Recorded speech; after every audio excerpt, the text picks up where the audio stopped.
दोस्तों, आज की कहानी 4 दोस्तों के बारे में है। दोस्तों, ये कहानी कितनी सच है मुझे पता नहीं, पर जिसने मुझे ये कहानी भेजी है उसने अपना नाम और जगह के नाम को गोपनीय रखने के लिए कहा है। तो अब ज़्यादा वक्त न ज़ाया करते हुए सीधे कहानी को शुरुआत करते हैं। मेरा नाम रोहन है। मुझे पता नहीं कि भूत पिशाच होते हैं या नहीं, लेकिन मैंने जिसे देखा था वो किसी पिशाच, किसी भूत से कम नहीं था। उसका वो भयानक सा चेहरा आज भी मुझे याद आता है। साल 2002 के करीब की ये घटना है। ये घटना मैं और मेरे 3 दोस्तों के बारे में है। मैं और मेरे 3 दोस्त विशाल, निधि और साहिल, हम तीनों भी अमीर घर से बिलोंग करते थे। मतलब कॉलेज के दिनों में भी पैसों के मामले में हमें कभी कोई दिक्कत नहीं हुई थी। साल 2002 में हम चारों ने एक साथ ग्रेजुएशन कंप्लीट किया था। हम चारों के चारों फर्स्ट क्लास में पास हुए थे। उस वक्त फर्स्ट क्लास मिलना भी बहुत बड़ी बात थी।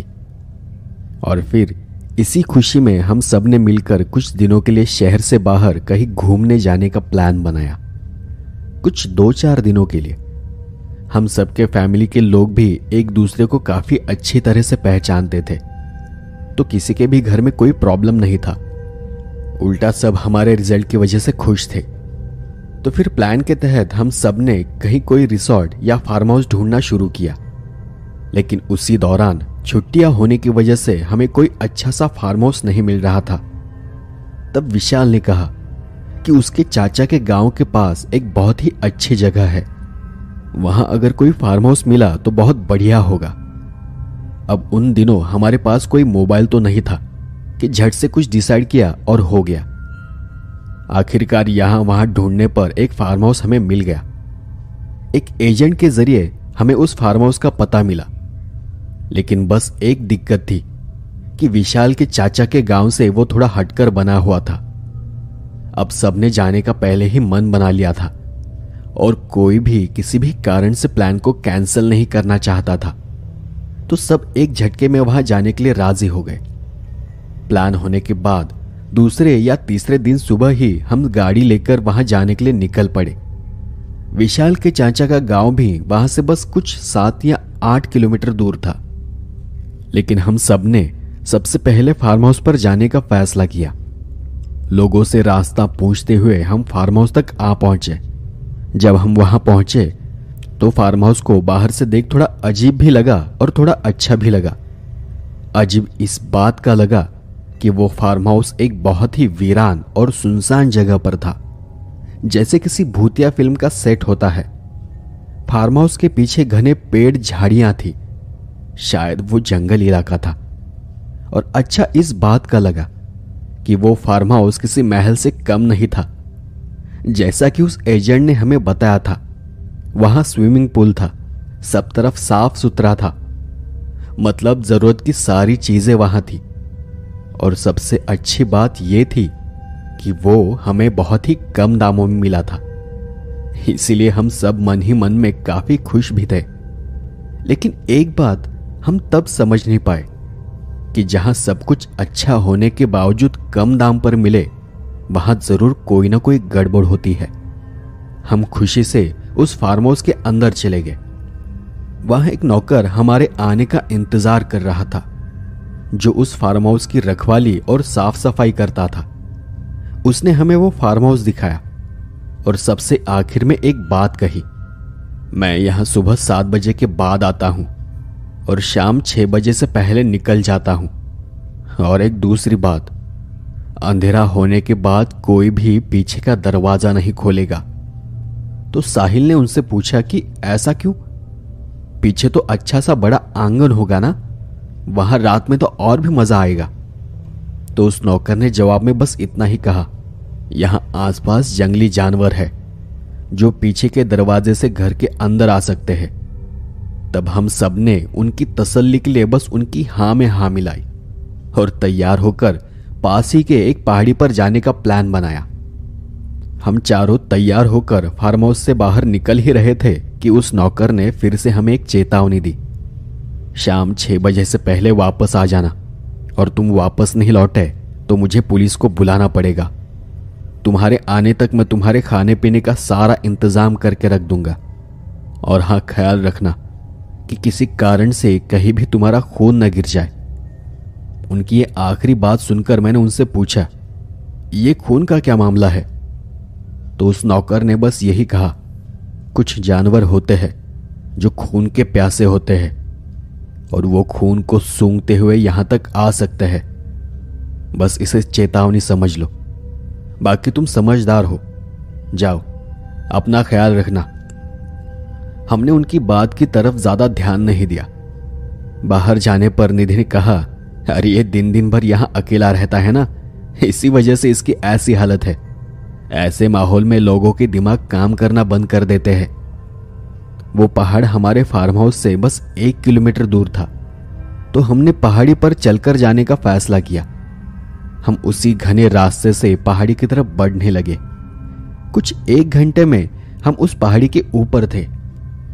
ज्यादा ऊंची पहाड़ी तो नहीं थी, लेकिन वहां से हमारे फार्म हाउस की छत नजर आ रही थी। हम चारों ने दिन भर वहां खूब मस्ती की, पहाड़ी पर घूमे और कई सारी तस्वीरें निकाली। और हमें पता ही नहीं चला कि वहां घूमते फिरते कैसे दिन बीत गया। सूरज डूबने में तब भले ही वक्त था, लेकिन उस नौकर के हिसाब से हमें 6 बजे से पहले घर पहुंचना था और उस वक्त घड़ी में 5:30 बज चुके थे। तभी मैंने उन सब से कहा, अरे बस करो, हमें यहां से निकलना होगा। तो सब मुझ पर हंसने लगे और बोलने लगे, अबे तू भी कहां उस नौकर की बात मान रहा है? हमने यहां रहने के लिए पैसे दिए हैं, हम जो चाहे कर सकते हैं। लेकिन निधि तब सोचने लगी और फिर उसने कहा, अरे नहीं, हमने भले ही पैसे दिए हो, लेकिन वो यहीं का रहने वाला है और उसे इस जगह के बारे में अच्छी तरह से पता होगा। उसने कहा था कि यहां जंगली जानवर है। तो आखिरकार विशाल ने भी हमारी बातों में हामी भरी। हाँ, सही बात है। वैसे भी आज हमारे यहां पहला दिन है और पहले ही दिन किसी जानवर का शिकार होना तो अच्छी बात नहीं है ना। और ऐसा कहकर वो हंसने लगा। कुछ ही मिनट में हमने अपना सामान भर लिया और हम पहाड़ उतरने लगे। शायद उस वक्त हम आधा पहाड़ उतर चुके थे और तब मुझे कोई गुर्राने जैसी आवाज सुनाई दी। तब शायद निधि ने भी वो आवाज सुनी और हम दोनों अपनी जगह पर ही रुक गए। हम उस आवाज को थोड़ा गौर से सुनने की कोशिश कर रहे थे कि कहीं आसपास कोई खतरा तो नहीं। उस वक्त विशाल और साहिल दोनों आपस में बातें करते हुए हमारे आगे चल रहे थे। तो मैंने निधि से पूछा, क्या तुम्हें कुछ आवाज सुनाई दी? तो उसने डरे हुए चेहरे के साथ जवाब दिया, हाँ, मतलब तुम्हें भी वो जानवर की आवाज सुनाई दी है ना? और फिर अगले ही पल हम दोनों वहां से भागने लगे। हमें भागता देख विशाल और साहिल हम पर हंस रहे थे, पर न चाहते हुए भी वो भी हमारे पीछे पीछे भाग रहे थे। मैं उन सब से आगे था। मैं इतना डरा हुआ नहीं था, लेकिन निधि बहुत डरी हुई थी। और फिर तेज भागने के चक्कर में निधि किसी चीज से टकराकर नीचे गिर पड़ी। तब तक मैं काफी आगे निकल चुका था। मेरे वापस पीछे जाने तक साहिल ने जाकर उसे उठाया। तब मैंने देखा कि निधि के पैर में एक नुकीले लोहे का टुकड़ा घुस गया था, जो कि जूते को चीरते हुए अंदर तक गया था। उस वक्त हम सब थोड़े शांत हो गए। साहिल ने तब थोड़ा गुस्से में ही कहा, पागल हो गए हो तुम दोनों? क्या जरूरत थी बिना वजह भागने की? हो गया ना जख्म? तब मैं शांत ही खड़ा था। विशाल ने निधि के पैर को पकड़ा और बातों बातों में ही साहिल ने फट से वो लोहे का टुकड़ा खींचकर बाहर निकाल दिया, लेकिन उसने उस टुकड़े को वहीं कहीं फेंक दिया। हम सबको निधि की हालत देख बुरा लग रहा था। तब मैंने साहिल को यह बात बताने की कोशिश की कि हमने किसी जानवर की आवाज सुनी और इसलिए हम भाग रहे थे, लेकिन वो और भी गुस्सा हो गया। पर तब तक फार्म हाउस काफी करीब आ चुका था, तो हम धीरे धीरे चलकर ही फार्म हाउस तक पहुंच गए।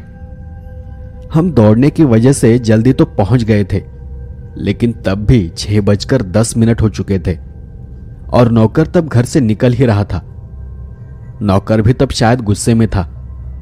जाते जाते उसने बस इतना ही कहा, सारा इंतजाम हो गया है, अब घर के अंदर जाओ और सभी दरवाजों को अंदर से ठीक से बंद कर लेना। तब साहिल ने उनसे पूछा, अच्छा घर में कोई दवाई है? लेकिन वो नौकर अब किसी भी हालत में वहां रुकना ही नहीं चाहता था।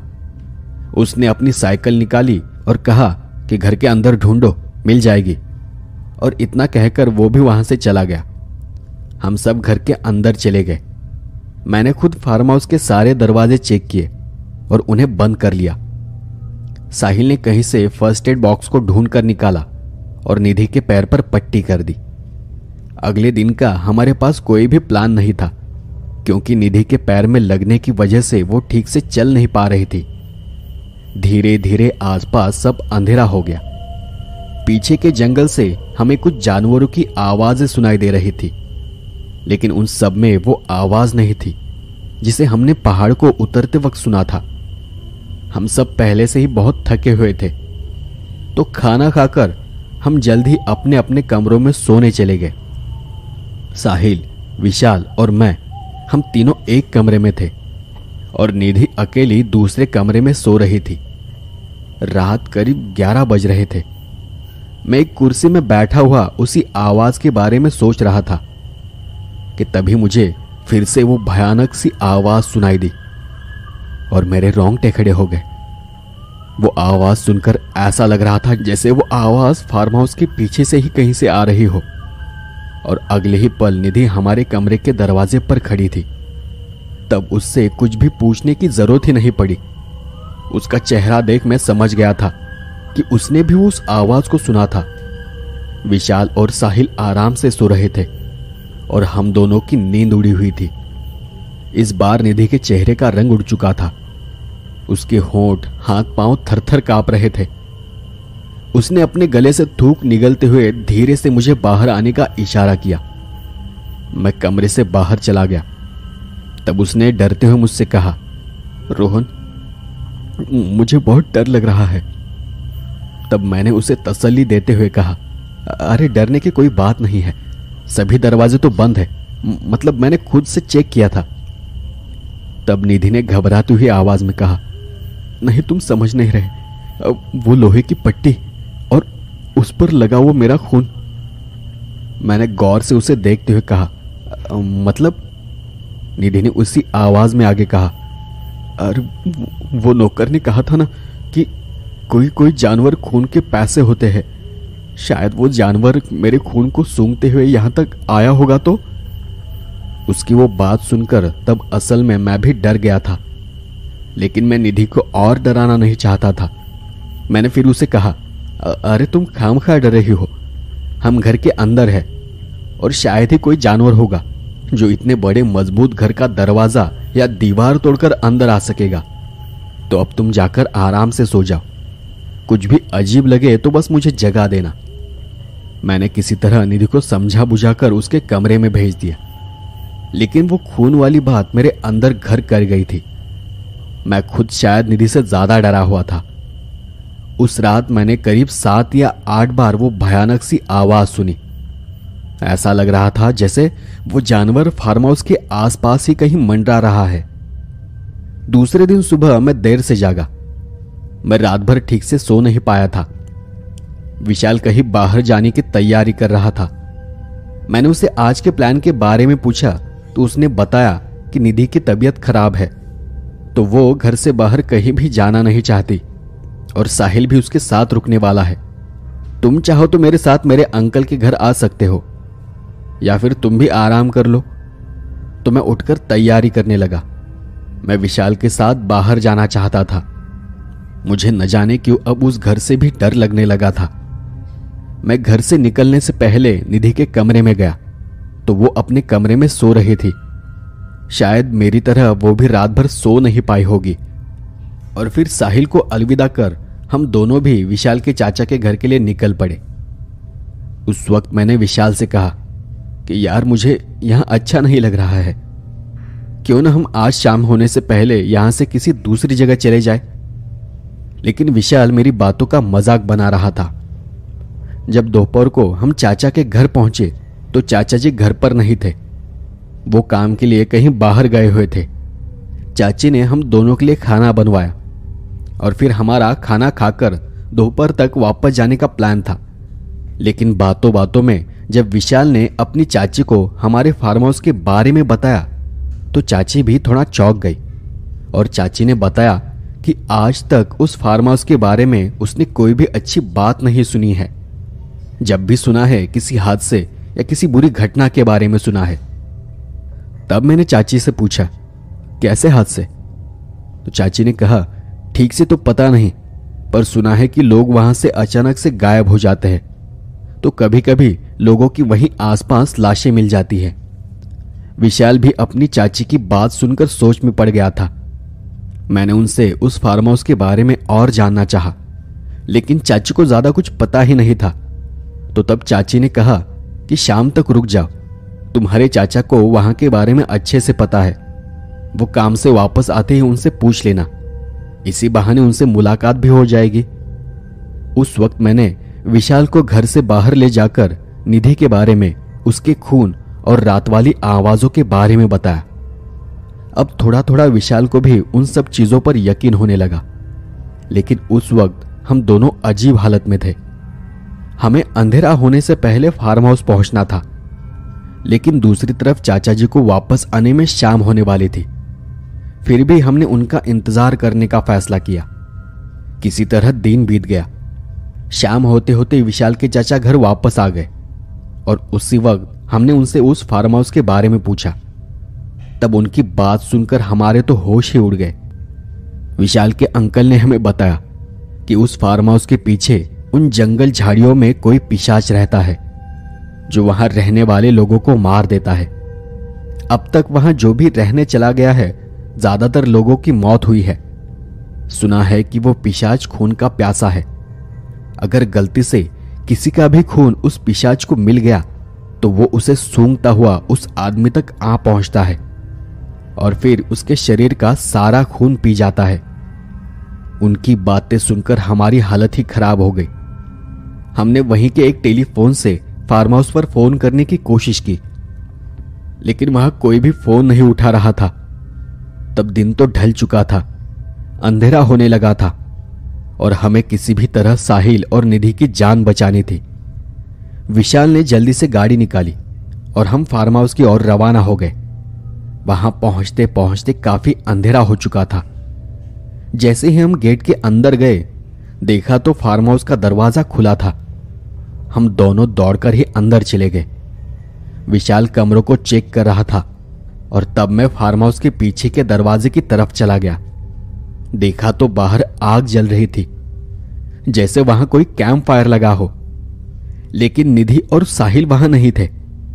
विशाल भी घबराया हुआ बाहर आया और आते ही उसने मुझसे कहा कि घर में तो कोई नहीं है, नहीं अंदर निधि कहीं दिखाई दे रही और नहीं साहिल। तब कैंप फायर को देख हमने अंदाजा लगाया कि जरूर वो फार्म हाउस के पीछे के हिस्से में ही कहीं होंगे। विशाल ने टॉर्च ली और बिना कुछ सोचे वो उन झाड़ियों में से निधि और साहिल को पुकारता हुआ आगे जाने लगा। आगे बस घना जंगल सा था। उसको देख मैंने वहीं आग से एक जलती हुई लकड़ी उठाई और उसके पीछे पीछे जाने लगा। हम आगे जा ही रहे थे कि हमें किसी की चीख सुनाई दी। विशाल और मैं, हम दोनों अपनी जगह पर ही रुक गए। मेरे तो हाथ पैर कांपने लगे थे कि तभी हमने देखा कि कोई चीज तेजी से निधि को खींचते हुए झाड़ियों के अंदर लेकर चली गई। विशाल और मैं हम तेजी से उस तरफ भागे और सामने का नजारा देख दोनों सुन्न रह गए। उन झाड़ियों के बीच निधि बेजान पड़ी हुई थी और एक नर पिशाच उसके सर से छेद कर उसका सारा खून चूस रहा था। कुछ ही पल में उसका पूरा शरीर सिकुड़ गया, जैसे उसके शरीर में खून का एक कतरा तक न बचा हो। वो देख हम दोनों भी फार्म हाउस की ओर दौड़ पड़े, लेकिन वो नरपिशाच हमसे तेज था। एक ही झटके में वो पिशाच हमारे सामने आ गया। उसका चेहरा लंबा था, दांत किसी खूंखार जानवर की तरह नुकीले थे, हाथ किसी इंसान जैसे थे, लेकिन जानवर के पंजे समान दिखाई दे रहे थे। उसे सामने देख हम फिर से पीछे पीछे हटने लगे। विशाल तो बार बार उसे दूर रहने के लिए अपने हाथ झटक रहा था और मैं विशाल के पीछे था। मुझ में न कुछ बोलने की ताकत थी और न ही उसका सामना करने की। मैंने तो अंदर ही अंदर ये मान लिया था कि मैं मरने वाला हूं कि तभी उसने एक छलांग में ही विशाल को नीचे जमीन पर गिरा दिया। मैं किसी पुतले की तरह वहीं खड़ा था, एकदम सुन्न और कांपता हुआ। विशाल के हाथ से टॉर्च कहीं दूर गिर पड़ा। लकड़ी में जो आग थी उसमें सामने का थोड़ा बहुत नजर आ रहा था। उस नरपिशाच ने एक झटके में ही विशाल के गले को कस के पकड़ लिया और फिर उसके सर पर एक बड़ा सा छेद कर दिया। विशाल का पूरा शरीर कुछ पल के लिए थरथराया और फिर सुन्न पड़ गया। उसके बाद उस नरपिशाच ने एक नजर मेरी तरफ देखा और फिर विशाल के शरीर से भी खून चूसने लगा। मैं बस अपनी हाथ की लकड़ी को आगे की तरफ पकड़े हुए था। बस 1 या 2 मिनट में ही उसने विशाल के शरीर का भी सारा खून चूस लिया और वो फिर से खड़ा हो गया। उसके पूरे चेहरे पर, हाथों पर खून ही खून दिखाई दे रहा था। वो 2 कदम मेरी तरफ बढ़ा, लेकिन मैं उस आग को उसी की तरफ पकड़े हुए खड़ा था। फिर वो जोर से गुर्राया।